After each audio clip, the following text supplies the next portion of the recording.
दिशा दिशा से यही पुकार, सबसे ऊपर है परोपकार।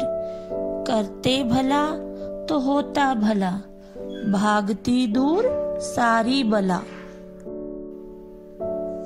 आज हम पढ़ेंगे पाठ 4, परोपकार है पुण्याय। परोपकार है परोपकार, पर प्लस उपकार है। पर मीन दूसरों की, उपकार भलाई, दूसरों की भलाई। पुण्याय पुण्य के लिए होती है, परोपकार पुण्य के लिए होता है। अब हम देखेंगे श्लोक नंबर 1। परोपकाराय, परोपकार के लिए, फलंती फल देते हैं। वृक्षः वृक्ष, वृक्ष परोपकार के लिए फल देते हैं। परोपकाराय, परोपकार के लिए, वहंती बहती हैं। नद्य है नदियां, नदियां परोपकार के लिए बहती हैं। परोपकाराय दुहंती गाव है, परोपकाराय परोपकार के लिए, दुहंती दूध देती हैं। गाव है गाय, गाय दूध जो है परोपकार के लिए, दूसरों की भलाई के लिए देती हैं। परोपकाराय, परोपकार के लिए, सत्ताम सज्जनों का, विभूते विभूषित होता है। यानी परोपकार से ही जो सज्जन लोग हैं वो सुशोभित होते हैं। जो सज्जन होते हैं वो दूसरों की भलाई करने के कारण ही सुशोभित होते हैं। अब हम देखेंगे श्लोक नंबर 2। श्रोतम श्रुते नैव न कुंडलेन। श्रोतम कान, श्रोतम क्या होते हैं? कान। श्रुतेनैव, श्रुतेन सुनने से, एव ही सुनने से, किसको सुनने से? ज्ञान की बातें सुनने से। न नहीं, कुंडलेन कुंडल से। जो कान होते हैं वो ज्ञान की बातें सुनने से सुशोभित होते हैं, ना कि कुंडलों से। दानेन दान से। पाणिर्न, पाणी ही प्लस न, पाणी ही हाथ, न नहीं, तू तो। कंकणेन कंगन से। हाथ जो है वो दान से सुशोभित होते हैं, कंगन से नहीं। विभाति सुशोभित होता है। काय है शरीर। करुणा, पराणाम, पराणाम दूसरों पर, करुणा दया। शरीर जो है दूसरों पर दया भाव रखने से सुशोभित होता है। परोपकारेन, परोपकार से। न नहीं, तू तो। चंदनेन चंदन से। जो सज्जनों का, दयामयी लोगों का शरीर है वो परोपकार करने से सुशोभित होता है, चंदन का लेप लगाने से नहीं। आपको समझ में आया बच्चों? अब हम देखेंगे श्लोक नंबर 3। परोपकार शून्य से।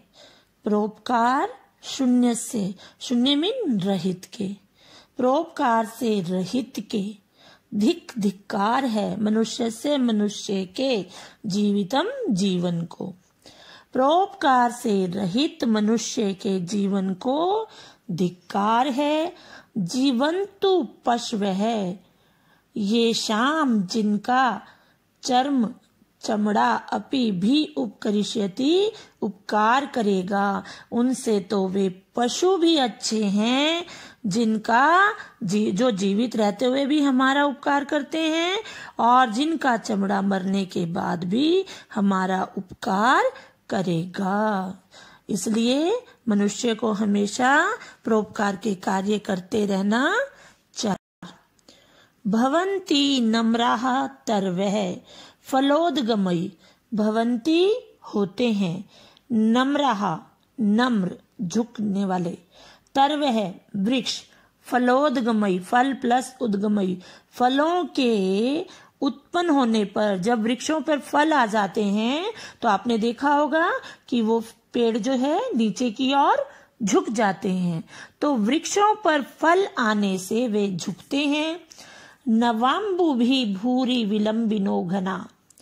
नवाम्बु भी यानी अंबु क्या होता है? जल। नव नए, जो जल से भरे हुए बादल होते हैं वे भी। विलंबिनो घनहा, जो घन होते हैं, बादल होते हैं, जल से युक्त बादल होते हैं, वो भी आकाश में जो है नीचे की ओर लटक जाते हैं, नीचे की ओर आ जाते हैं। अनुद्धता सत्पुरुषः समृद्धि भी।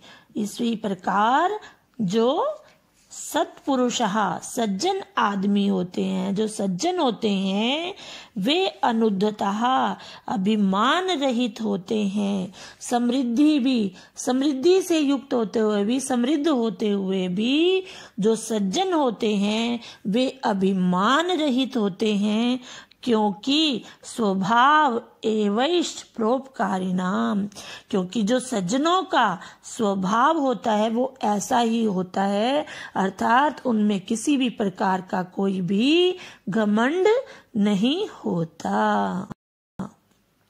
अब हम देखेंगे श्लोक नंबर 5। यथा यथा ही पुरुष है कल्याणे कुरुते मन है।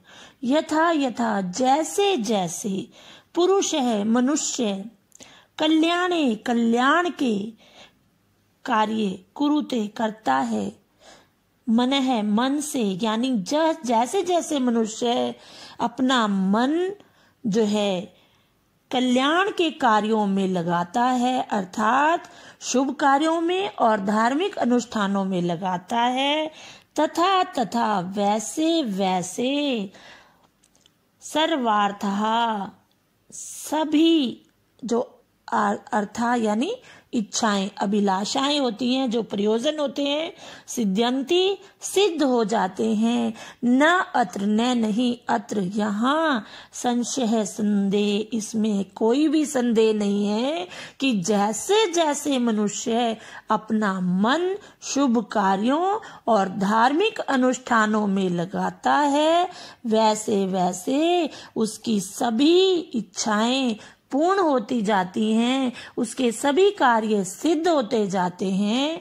इसमें किसी भी प्रकार का कोई भी संदेह नहीं है।